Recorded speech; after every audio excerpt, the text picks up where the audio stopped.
जय भीम नवोदय। मैं राजकुमार और आप देख रहे हैं द एक्टिविस्ट। इस वक्त हम मौजूद हैं कल्याण मंत्री के साथ। संतोष कुमार सुमन जी है। जगदेव प्रसाद जी का जयंती है। उन्होंने एक नारा दिया था कि 100 में 90 शोषित है, 90 भाग हमारा है। क्या कहेंगे सर, तो कितना भाग हमारा है? लोकतंत्र न है जी। जी लोकतंत्र बहुमत से न चलता है। जिसकी संख्या जितनी रहती है उसका उसी हिसाब से सरकार बनता है। तो 90% गरीब है। गरीब का मतलब जो गरीब होते हैं वही ना शोषित होते हैं, वही अभावग्रस्त जिसको कहते हैं, सुविधा विहीन जिसको कहते हैं, जिसको हैव्स नॉट बोलते हैं। तो सही नारा उन्होंने दिया, उसका तो सम्मान हम लोग करते हैं उनका। और आज हमारी पार्टी भी तो वही नारा दे रही है कि सबका इरादा नेक हो, भारत के गरीबों एक हो। और गरीब तो 90% हैं और हम लोग उन्हीं को आगे बढ़ाने के लिए, उनकी आवाज़ बनने के लिए काम कर रहे हैं। तो आज उनकी जयंती पर भी हम लोग उस बात को दोहराते हैं कि जितना भी लोग हैं जो शोषित हैं, जो समझते हैं गरीब हैं, जो पिछड़े हैं, जो आज भी समाज के उस मुख्यधारा से कटे हुए हैं, सबको एक होकर के और एक साथ एकत्रित होकर संगठन बना करके आप आगे बढ़ेंगे। तो आपका तो संख्या इतना ज़्यादा है, आपको किसी से बोलने की क्या ज़रूरत है, किसी से कहने की क्या ज़रूरत है, कहीं से डिमांड करने की क्या ज़रूरत है। आप एक हो जाइए, एक मंच के नीचे आ जाइए। आपकी सरकार होगी, सत्ता आपके हाथ में होगी, आपको ये सब नारा देने की ज़रूरत ही नहीं है। आप निश्चित तौर पर सरकार बनाइएगा और अपना भला खुद कीजिएगा।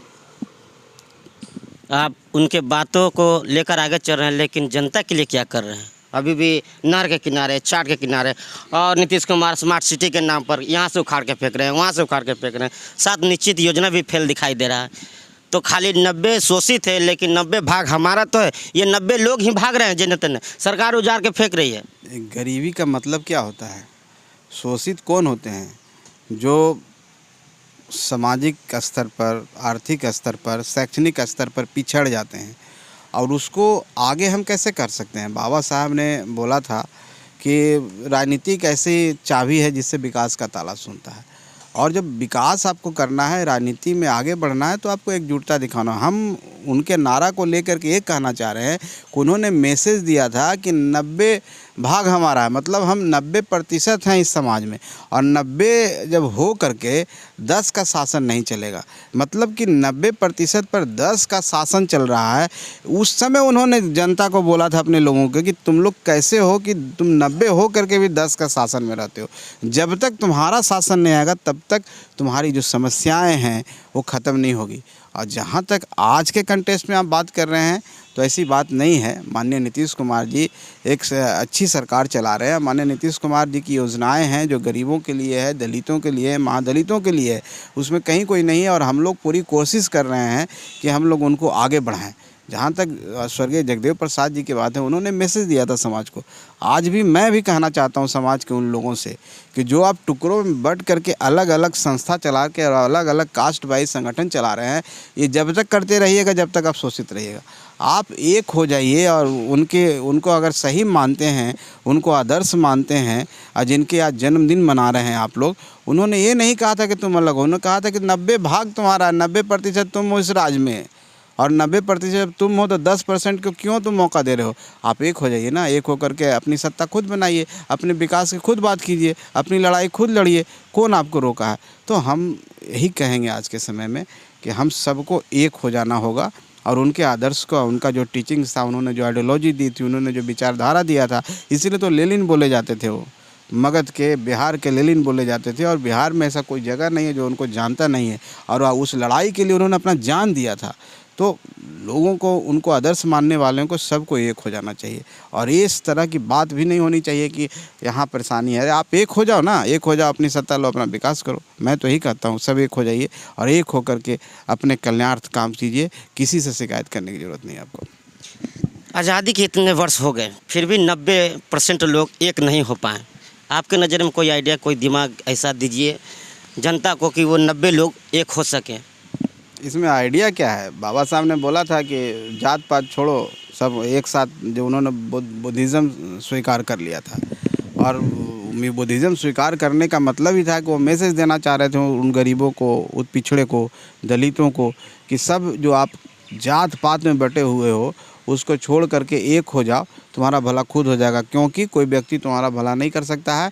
तुम्हारा अपना भला तुम खुद कर सकते हो। शिक्षा जो का ग्रहण करो, जो शिक्षा एक ऐसा हथियार है जो दूरियां को मिटाता है, जो गैप को मिटाता है, उसको तुम अध्ययन करो, उसको प्राप्त कर लो, आपकी लड़ाई ख़त्म हो जाएगी। तो कहने का मतलब है कि हम सबको जागरूक होना चाहिए और हम सबको इतना परिपक्व होना चाहिए। लोकतंत्र में क्या है, लोकतंत्र में वोट का तंत्र चलता है। वोट एक ऐसा चीज़ है, जनसंख्या का बहुत बड़ा महत्व होता है। जिस दिन हम वोट देना सीख जाएंगे, जिस दिन हम समझेंगे और सब लोगों को, जो समाज के आगे बढ़े हुए लोग हैं, जो इस तरह की बात करते हैं, उन सबको जागरूक करना चाहिए अपने लोगों को जो पिछड़ गए हैं, और उनको जागरूक कर करके एक जगह पर कह दीजिए, एक जगह वोट देने लगे, अपनी सरकार खुद बना लीजिए। आज भी पिछड़ों की सरकार है और आज भी काम हो रहा है, ऐसी बात नहीं है। लेकिन आज भी हम कहते हैं कि कहीं न कहीं जो परेशानियां हैं, तो जिनको ऐसा लगता है उनको आगे आकर के पहल करना चाहिए और सबको एक कर करके अपनी सरकार बनाइए। अच्छा, बजट पास हुआ है, बजट को लेकर क्या कहें? किसके लिए बजट है? अमीरों के लिए या गरीबों के लिए या सभी के लिए?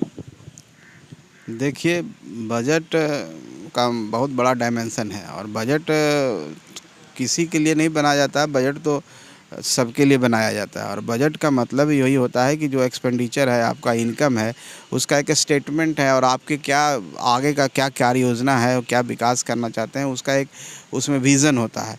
लेकिन हम लोग जो बजट को सरसरी निगाहों से भी देखे हैं, उसमें यही लगता है कि बिहार के लिए निराशाजनक बजट है। बिहार के लिए कुछ नहीं है और बिहार का जो हक है, बिहार भी इस देश का हिस्सा है, उसको मिलना चाहिए था वाजिब हक, वो नहीं मिला। जैसे स्पेशल पैकेज की बात है, चाहे आप हमने बोला था कि हमको कुछ स्पेशल पैकेज दीजिए, चाहे विशेष राज्य का दर्जा दीजिए, चाहे जो केंद्रांश जो होता है 90% बढ़ा दीजिए, ताकि हमारी जो पटरी से हम कुछ डिरेल्ड हो, उसको पटरी से हम पटरी पर लौटें, हमारी गाड़ी भी तेज़ चले, विकास की गाड़ी बिहार के। और बिहार इसके लिए उसका पूरा अधिकार है, विकास बिहार को, क्योंकि बिहार का भी यहाँ लोकतंत्र की जननी है, बिहार में बहुत बड़ी संभावनाएँ हैं। तो हम तो आज भी माननीय प्रधानमंत्री जी से आग्रह करेंगे कि बिहार आपका ही एक अंग है, बिहार को छोड़ के नहीं चलें, बिहार को हक दें। और अंत में यही कहेंगे कि बिहार के लिए निराशाजनक बजट है। जो हमने अपेक्षा की थी, हमारी जो भावना थी, उस पर ये बजट खरे नहीं उतरता है। इनका साफ साफ कहना है कि बजट से हम नाखुश हैं और जगदेव प्रसाद ने कहा था कि 90 भाग हमारा है। आज भी उन लोगों के लिए इनके रास्ते पर चढ़े और काम करते रहे और कर रहे हैं। क्या प्रतिक्रिया कमेंट बॉक्स में बताइएगा। अगर ये वीडियो आप फेसबुक पर देखते हैं शेयर कीजिए, यूट्यूब पर देखते हैं सब्सक्राइब कीजिए। धन्यवाद।